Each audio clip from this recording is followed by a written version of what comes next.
Salut, salut tout le monde, ici Roman. C'est un plaisir d'être avec vous pour vous parler de la part de Dieu. Ben, vous savez, c'est toujours un plaisir. Bienvenue, bienvenue. Là, on va voir aujourd'hui la 9e vidéo de la série Trichotomie de la confession, tirée de l'émission Rééducation. Je vous remercie d'avoir pris le temps de regarder, de partager les vidéos avec d'autres amis et de vous abonner aussi à la chaîne YouTube des productions Le Bouclier. Vous savez, c'est un travail qu'on fait ensemble pour Dieu. Donc, vos participations, c'est extrêmement important pour moi. Alors, on y va pour la 9e vidéo. Bon visionnement. J'espère que vous êtes disposés, disponibles à regarder. Alors, que Dieu vous bénisse. Maranatha. Les productions Le Bouclier présentent Rééducation. Rééducation est une émission qui se veut spirituelle, sociale et musicale. C'est un espace où certains concepts depuis longtemps établis seront remis en question. C'est un espace où la parole de Dieu a la priorité absolue sur les traditions, les interprétations et l'incrédulité. Merci pour vos prières sincères. Nous vous aimons, mais Dieu vous aime encore plus. Maranatha.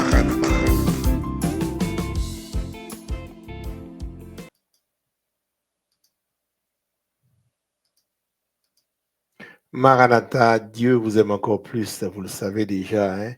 Alors, encore une fois, bienvenue. Qu'est-ce que Dieu a pour vous aujourd'hui? On va continuer à parler de la trichotomie de la confession. Et aujourd'hui, c'est la 9e vidéo. Alors, on y va.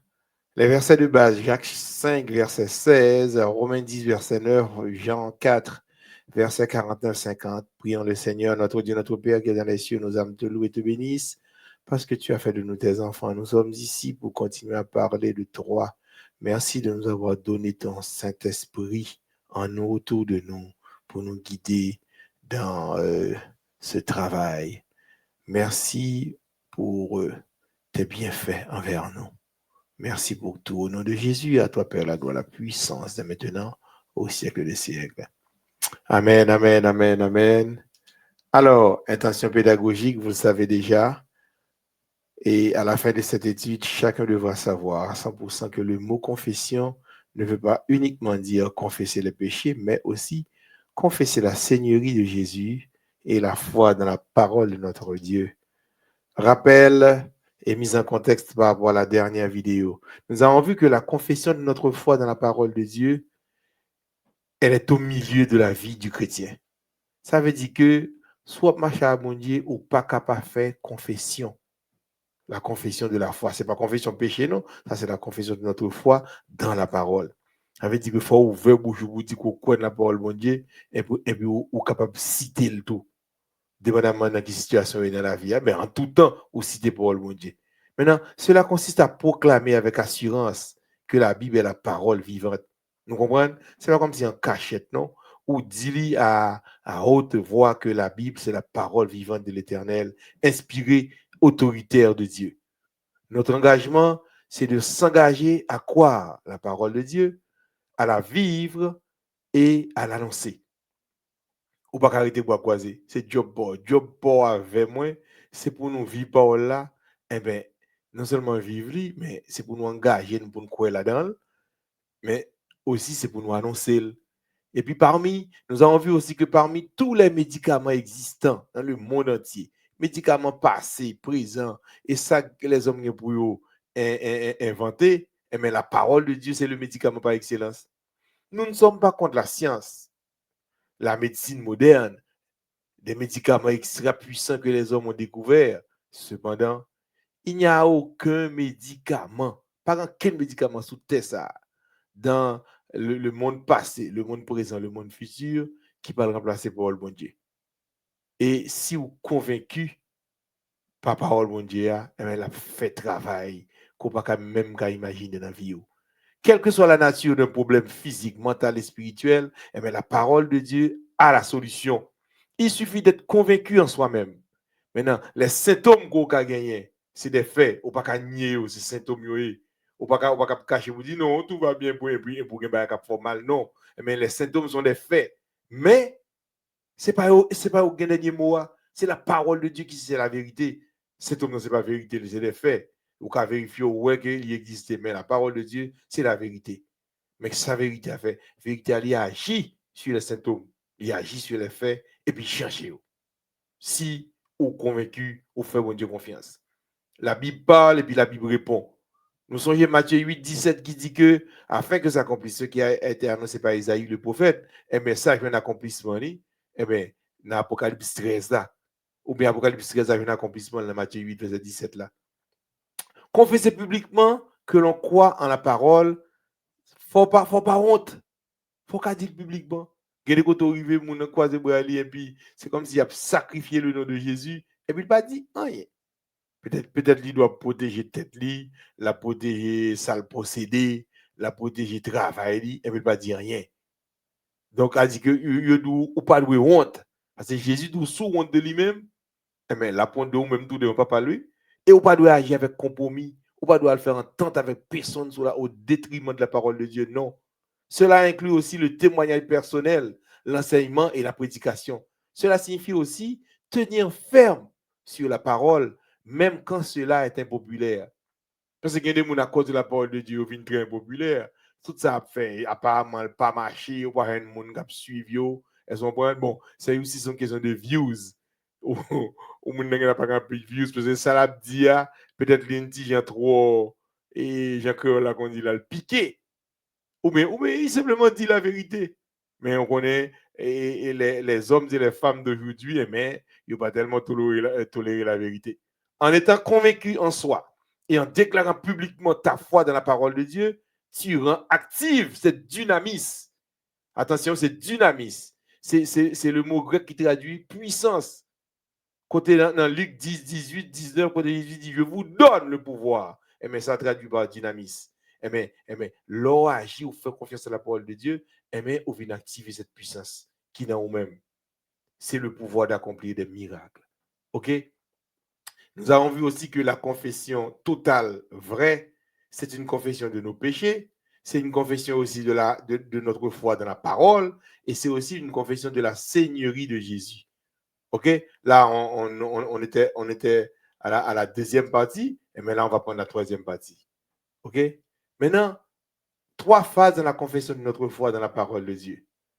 Être convaincu, déclarer publiquement sa foi dans la parole, et puis obéir à la parole par la foi.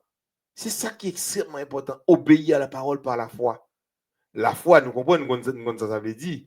C'est une ferme assurance des choses qu'on espère et une démonstration de celles qu'on ne voit pas. Elle avait dit que parole à l'écrit, même là où elle a pas réalisé dans la vie, et bon, quoi par la foi.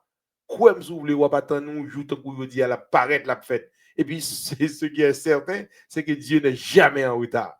Il n'est pas jamais en retard. Donc, je dis, nous parlons de cette partie qui est obéir à la parole par la foi. Regarde, ça dit quoi? Obéir à la parole par la foi. L'obéissance, c'est la vraie confession visible.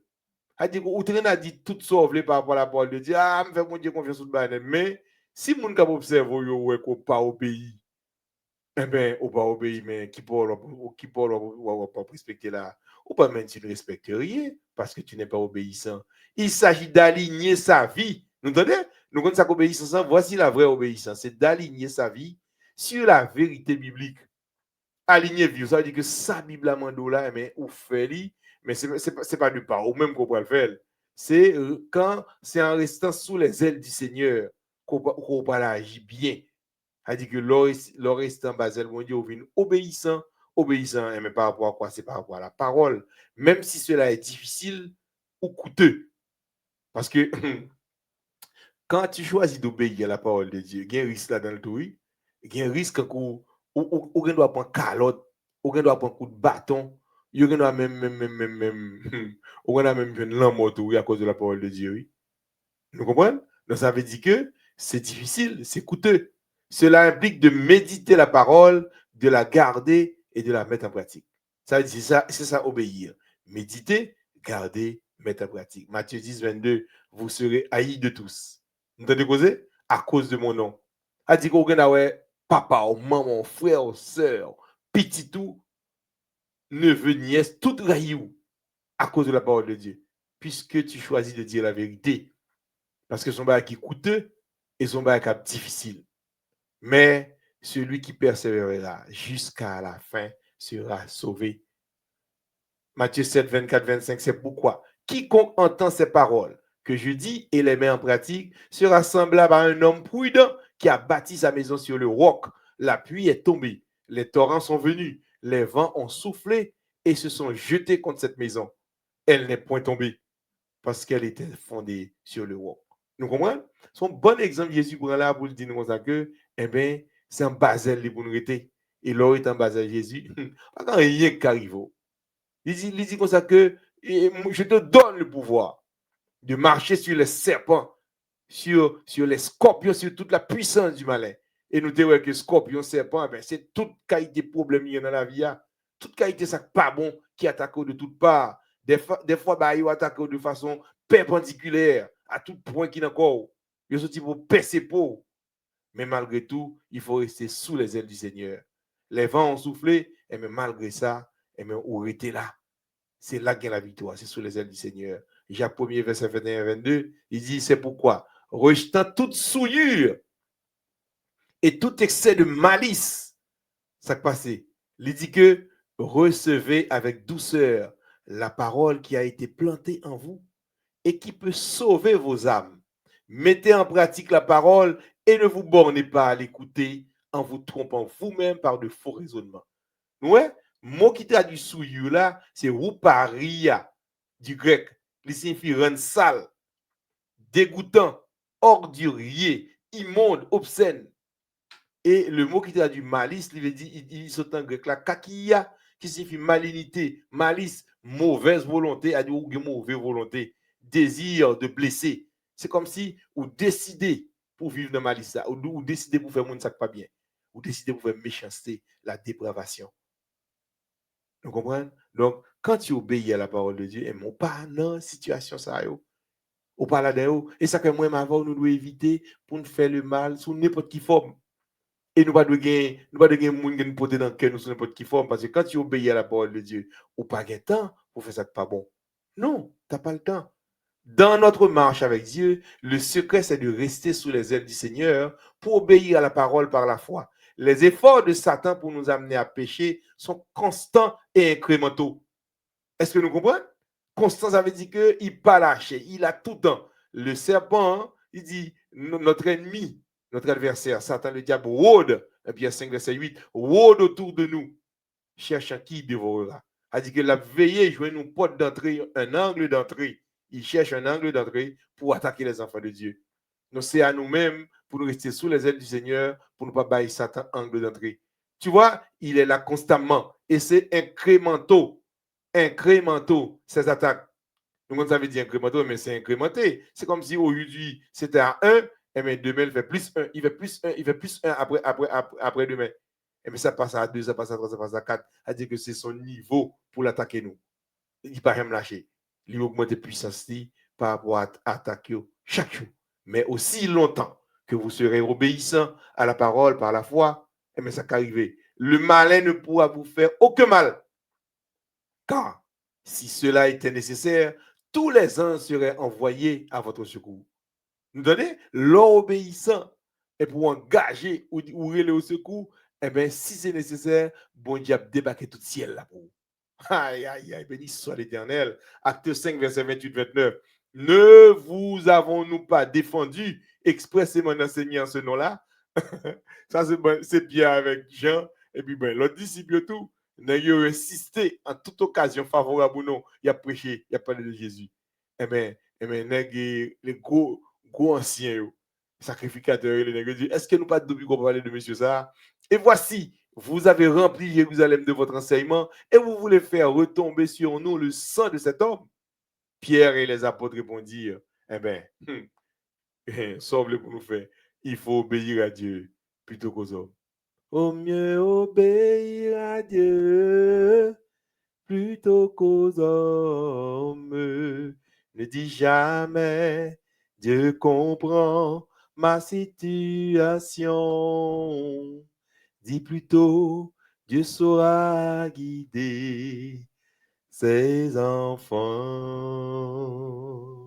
Alléluia. Ses efforts pour vous faire tomber seront inlassables. Josué 1er, verset 8, que ce livre de la loi ne s'éloigne point de ta bouche. Jamais. Pas quitter la Bible là, prends souffle. Faut toujours dans la bouche. Médite-le jour et nuit pour agir fidèlement selon tout ce qui y est écrit. Car c'est alors que tu auras du succès dans tes entreprises. C'est alors que tu réussiras. Donnez, on parle de façon pour réussir, non? Ah bien, en pile, dans le monde, ils réussissent, ils fait de grands exploits avec connaissance que vous gagnez. Mais la Bible dit comme ça que ou pas dans réussite, sous pas un mon Dieu, sous pas un basel mon Dieu. Avait dit que finalement réussite là c'est pas exactement et par rapport à tout son possédé. Non, non. Et c'est pas exactement ça. En conclusion pour aujourd'hui, nous avons vu en réalité que l'obéissance, c'est la vraie confession visible. C'est l'obéissance. Il s'agit d'aligner sa vie sur la vérité biblique, même si cela est difficile ou coûteux. Cela implique de méditer la parole, de la garder, de la mettre en application, en pratique dans notre vie. Vous serez haïs de tous à cause de mon nom, mais celui qui persévérera jusqu'à la fin sera sauvé. C'est pourquoi nous devons rejeter toute souillure, toute malice. Dans notre marche avec Dieu, le secret, c'est de rester sous les ailes du Seigneur pour obéir à la parole par la foi. Les efforts de Satan, chers amis, pour nous amener à pécher, il est constant, il pas jamais quitter nous, il va lâcher nous mal, je dis en créole là. Et c'est incrémental. Mais aussi longtemps que vous serez obéissants à la parole par la foi, eh bien, le malin ne pourra vous faire aucun mal, car si cela était nécessaire, tous les anges seraient envoyés à votre secours. Alors, donc c'est ça. Donc pour aujourd'hui, voilà ce qu'on a vu, c'est l'obéissance à la parole par la foi. Il faut que nous obéissions à la parole par la foi. Et ceci étant dit, pour le faire, il faut rester sous les ailes du Seigneur. Nous parlons de l'autre façon, ce n'est pas nous-mêmes, pas pour force, pas nous pas le faire. Qui force nous gagner comme ça? On avait dit que en hors de Christ, ou pas voir rien, non?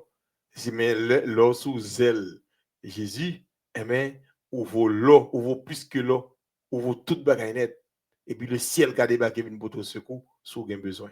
Alors, voilà, c'est tout ce qu'on avait pour aujourd'hui. Que Dieu vous bénisse. Le rendez-vous, c'est pour la semaine prochaine. D'ici là, je vous souhaite de passer une bonne semaine sous les ailes du Seigneur. Maranatha.